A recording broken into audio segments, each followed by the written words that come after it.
One of the biggest financial fraud trials in American history had begun. Jonathan Graves, a man hailed as a genius by the public and a savior by investors, was now standing trial as a criminal, accused of embezzling billions. This case ranked as the fourth largest financial fraud in U.S. history in terms of the amount stolen. Everyone was eager to hear what he had to say. Would he admit his guilt, or was he playing a much bigger game? But no one was prepared for the shocking revelation Jonathan was about to make in court. This court is now in session.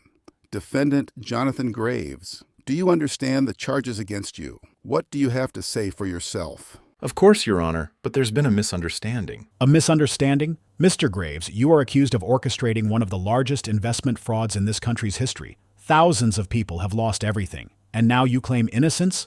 I never said I was innocent, but I also never said I was Jonathan Graves. The courtroom erupted into chaos. Spectators murmured, reporters scribbled furiously, and Judge Patterson furrowed his brows. No one had expected the defendant to deny his very identity. But Jonathan Graves was about to make his biggest move yet. All eyes turned to the defendant. If he wasn't Jonathan Graves, then who was he? Mr. Graves, this is a court of law. Stop playing these ridiculous games. Speak clearly. Who are you? I will not allow you to waste this court's time. I am not Jonathan Graves. I never was. My name is Nicholas Hartman. This is absurd. Your birth records, your identification, everything is registered under the name Jonathan Graves. Documents. If only you knew how much money I spent to get those. Do you know what it takes to erase your past and become someone else? Just money and the right connections. Once you have the right people on your side, anything is possible in this country. Journalists in the courtroom exchanged glances, shuffling through their notes. Was this the biggest case of identity fraud in history? But one question lingered in everyone's mind. If he wasn't the real Jonathan Graves, then where was the real one? The tension in the courtroom was thick enough to cut with a knife. Prosecutor Reynolds had ordered an expedited background check on Jonathan Graves, hoping to put an end to this charade.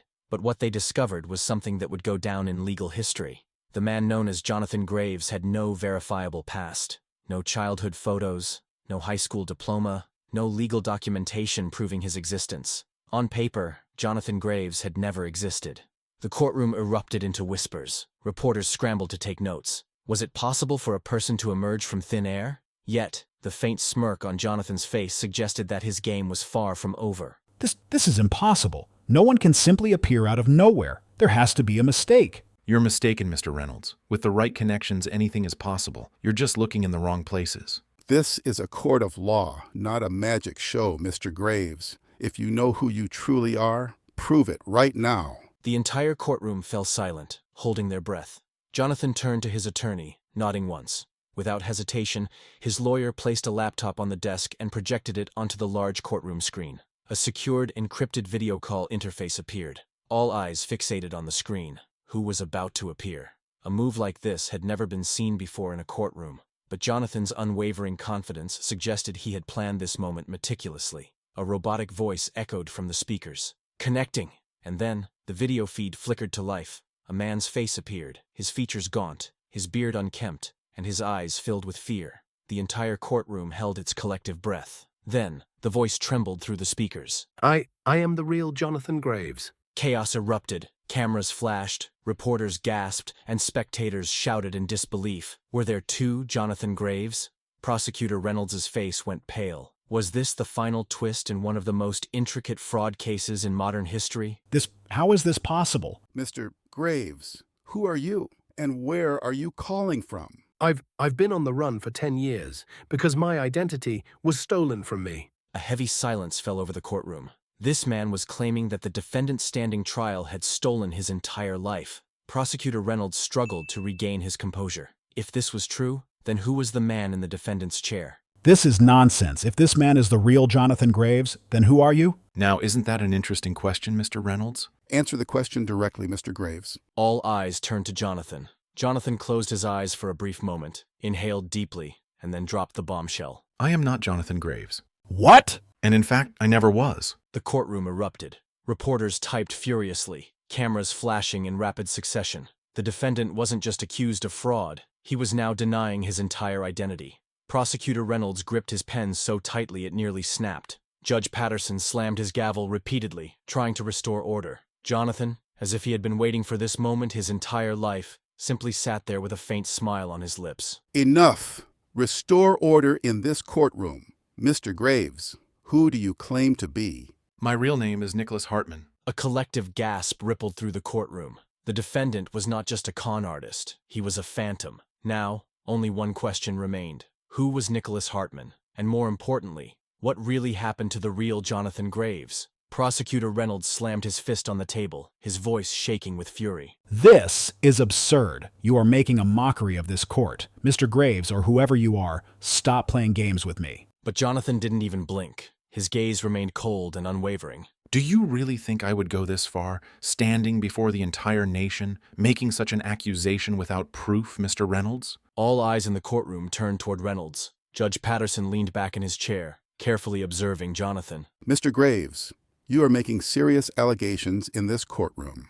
If you claim that Prosecutor Reynolds is involved in a crime, you must provide solid evidence. Jonathan smiled faintly. This was exactly the reaction he had anticipated. Jonathan's attorney opened a folder and presented new evidence to the court. Inside the file were offshore bank accounts, fake companies, and millions of dollars in wire transfers. These documents are part of one of the biggest unresolved fraud schemes in history, but here's the catch. These accounts don't belong to me. As everyone stared at the screen, a name appeared in bold letters. Account holder, Richard Reynolds. The entire courtroom gasped in shock. This is fake. I have nothing to do with those accounts. Is that so? Then why do the login records trace back to your office? This must be a mistake. Someone could have stolen my credentials. No, Mr. Reynolds, these documents prove that you have been the true mastermind hiding in plain sight all along. Prosecutor Reynolds tried to defend himself. These records could have been manipulated. This is a setup. Mr. Reynolds, do you have any evidence proving these documents were altered? No. Jonathan was ready to deliver the final blow. And most importantly, I want everyone to hear this recording. A voice recording began playing over the courtroom speakers. Prosecutor Reynolds' voice. We cannot let this man testify. We need someone else to take the fall. Once the money is transferred, this case will be over.